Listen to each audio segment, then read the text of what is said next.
Today's back page is brought to you by Right Team Services. From professional writing and editing to website content, social media, and grant writing, Right Team Services works with schools, businesses, and nonprofits to communicate their message clearly and effectively. If you need words that work for you, trust Right Team Services to help you find your voice. Learn more today at rightteamservices.net about how we can help you tell your story. You mentioned a little bit of your back page, Matt. Tell us what you've got for us today. Well, I'm going to stick with basketball because it's just why not. Okay, so I told you there wasn't a whole lot of controversy, right? As far as who was made it and who was left out, it was kind of predictable. But one of the ones left out was Auburn. Okay, Auburn went 17-16. They went 8-12 in the SEC, counting the SEC tournament. They had a tremendously tough schedule. They had some huge quality wins, including beating Arkansas and beating Florida. And I'm just going to throw a couple things out because, and I want you to know this. A lot of these bracketology, there are people that do it better than Lunardi. Lunardi just was the first. He was the pioneer. He does an excellent job. But I think there are people that do it better than Lunardi. I follow some of them on social media. They get deep in the weeds with metrics and things like this.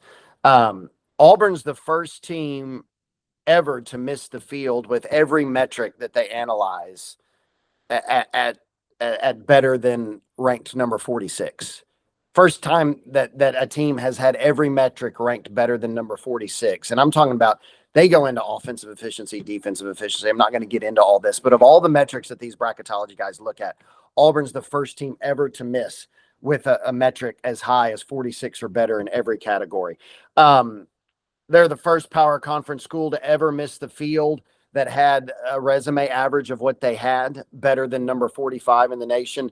First team ever to miss the field with a resume average of better than 50 and a true road win over a number 1 seed, because when they beat Florida, it was on the road. There were, three. Not only did they beat Florida and Arkansas, they also beat St. John's, the Big East champ and tournament champ, on a neutral court. Okay, Auburn kind of broke the mold a little bit, but at the end of the day, Auburn was 17-16, and no one was really shocked that they were left out of the field. Okay. But that's not that was lost on CBS, who for some reason had Bruce Pearl as one of their commentators. Bruce Pearl, who just coached at Auburn and whose son is coaching at Auburn, and who is shamelessly ripping apart the resumes of SMU and Miami of Ohio and all the rest.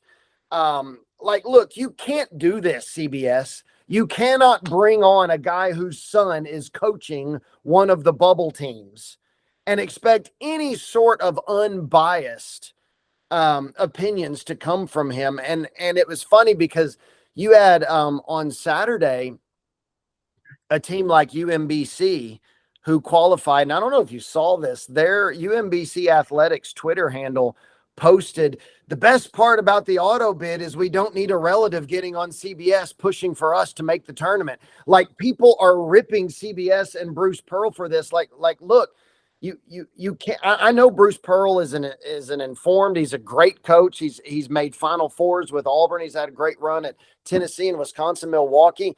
But read the room, CBS. I just think it looks really unprofessional to have a bubble team who's got their dad on there stumping for him on CBS. I didn't like it. I thought it was hilarious that Auburn didn't make it and Bruce Pearl's left there looking like kind of a whiny baby. I feel like if I'm his son, I'm like, hey, Dad, maybe chill a little bit, maybe back off of this a little bit. But I thought it was embarrassing to have look, we're not in high school, right? The dad of a coach is on here stumping for his kid's team to make it. I didn't like the look of it at all.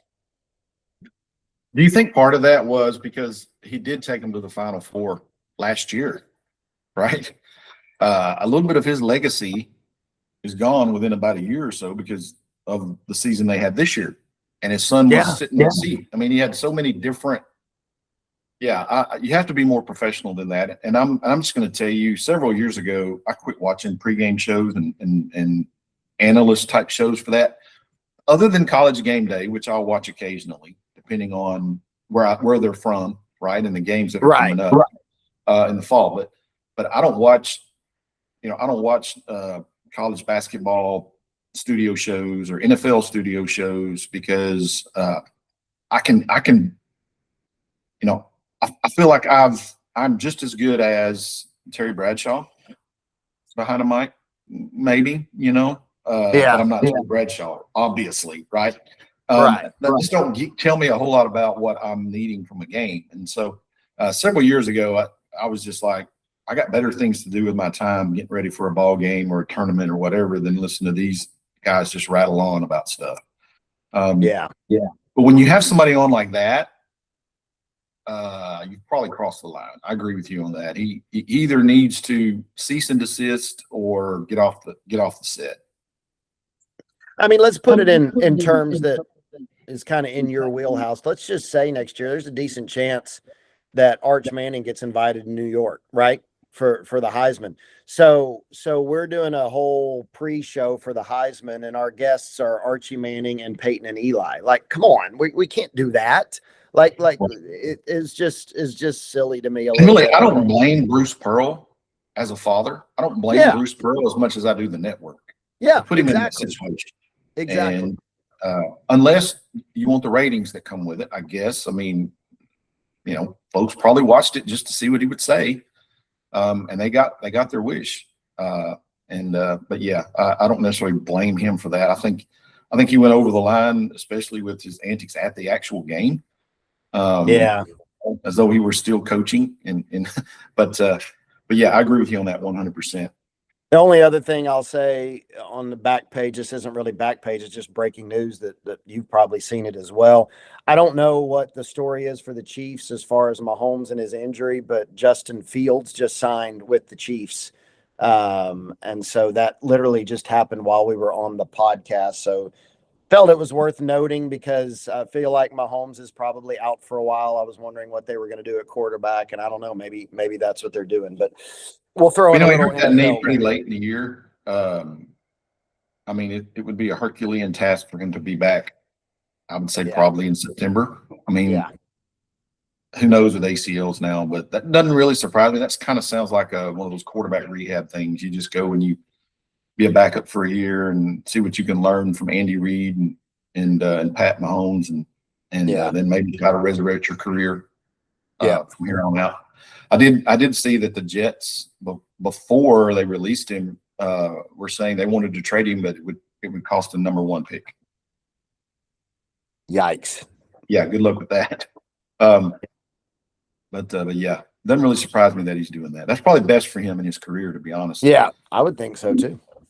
On my back page, I did want to mention and give a shout out to my Texas baseball team, the Longhorns. They had a nice bounce back series. Man, I don't know if you saw what happened Friday night. That was a disaster. Yeah. Gave up a 4-run lead in the 9th and actually got beaten extra innings by Ole Miss for their first loss of the season. And you always wonder how your team is going to react. And they reacted about as strongly as you possibly could. Come back with a big win on Saturday and then just blew away Ole Miss yesterday to win that series. So the Horns come out of the weekend at 18-1 overall and hang on to that number 2 ranking as the rankings have come out. So I thought that was again, we'll kind of transition more into college baseball and softball here again with our on-campus portion of the show here as we get into later in the spring. Of course, we're kind of dominated by March Madness at the moment, but that was a big series win for Texas. A lot of really good baseball played in the SEC in particular. But did you see USC also took their first loss in the snow? I did not see that it was in the snow, but I did see they took their first Saturday. They were playing a game literally in a blizzard conditions at Northwestern and got beat. That was their first loss of the year. So go look that video up on social media. It's wild. I need to. Speaking of the baseball, did you see, 2 things. Number one, now 6 of the top 8 in the poll are SEC. Yes. Number 1 and number 3 are not, but the rest of them are. Another, and it's funny how things are in different sports. My least favorite SEC team in baseball is an Orange UT, but it's not yours. I don't know, the antics of Tennessee baseball, and a lot of it was following their coach, who I love. I think he's a great coach, but Vitello, who's now at the Giants. But I don't know if you saw yesterday, Georgia in the final game of the series robbed a home run to win that game in the ninth inning. It was going to be a go-ahead homer, and the Tennessee guy who hit it threw his bat down, stomped, bragging to the dugout because he thought he hit a homer, and then the homer gets robbed. I got to tell you, I laughed out loud at that for probably way more than I should have. Loved every minute of it.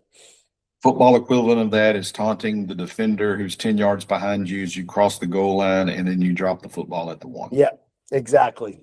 Loved it. Thought it was great. Yeah. Yes, I did see that. It was hilarious. So also wanted to mention here on the back page on the Right Team podcast, 9 of the 12 Texas high school boys basketball state champions. And Matt, we've talked about the difficulty of competing in rural districts here in East Texas, having to play these DFW area basketball teams in particular. But 9 of the 12 champions that were crowned this weekend at the boys were from the DFW area. Yep. DFW teams. The other 3 were West Texas teams. I saw a tweet from a DFW journalist. He said, why don't we just save ourselves some money, some gas money, and play this thing in Fort Worth? Hard to argue with him there. Rattle off these state champions for you: Turkey Valley, Jayton, Panhandle, and Lipan, which of course were the 2A teams that beat our East Texas teams in the finals.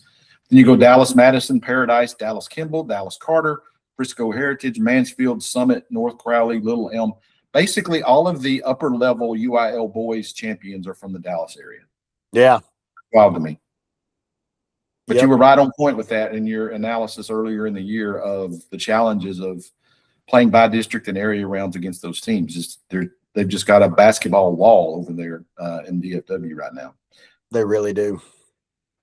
See that a little bit with the Houston area in football. Not as big, obviously, but yeah, those metro areas definitely have advantages that we don't see here in East Texas.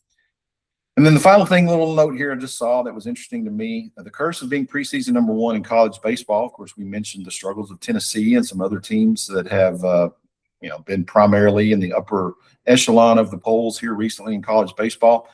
But the last 3 years, the preseason number 1 teams in their first 20 games are a combined 37-23. That includes 2024 Wake Forest, which started that year 14-6. 2025 Texas A&M, of course, last year the Aggies started out 10-10, and then you had LSU, of course, this year, which is now 13-7 through their first 20. So maybe the thing is to not wish to be preseason number 1. LSU, who just dropped out of the D1 baseball poll, like in just 2 weeks. It took them 2 weeks to call from number 1 to out completely. That's wild. Woo. That might have been the quickest drop in the history of polls in every sport. Just throwing that out there without researching it. But man, that is talk about a fall from grace, man. It happens. It happens, and it happened for LSU baseball. Okay, let's move on here quickly to the this date in sports section here. Kind of a light one today, but we just have a couple of birthdays to note that I think you will probably appreciate here, Matt. But in 1994, Joel Embiid was born on March the 16th. He turns 32 today. He was born in Yaoundé, Cameroon. The interesting thing about this, of course, happy birthday, Joel Embiid. As of yesterday, he has now played in a career 485 NBA games while also missing 485. He's a 50-50 player officially. I was going to say, he was born on this day and whatever year, and 2 days later was put on IR. So that was what I was going to say. Yeah. That is wild because he's a really good basketball player. He's just never available. He makes a lot of money. He makes a lot of money to miss literally half of his NBA games that he's missed. Yeah. But anyway, he was born on this date in 1994, and then also on March the 16th of 1999, when Vladimir Guerrero Jr. Who saw in last night's WBC semifinals, playing for the Dominican Republic. He turns 27 years old today. He was born in Montreal. I wonder why he was born in Montreal. Well, of course, if you remember at that time, his father, Bad Vlad, was tearing it up for the Montreal Expos. His father was one of my favorites. I love Vlad, especially that one year he had with Texas, man. It was magical. Went to the World Series that first year. And I tell you, there was something about him. It didn't matter where the pitch was. He could hit it. I've seen him pick him off the dirt. I've seen him hit him up at his forehead. I mean, like, the dude. His strike zone was batter's box to batter's box. Yeah. I just loved watching him play. He could hit any pitch anywhere and did it with a smile on his face. I just love the guy. And I hated it when he was playing for the Angels against us, but anyway, we got him for that 1 year and went to the World Series. But anyway, little Vlad turns 27 today, so happy birthday to him. I know he's probably not enjoying it after last night, but then he looks at his bank account, he's fine. There you go.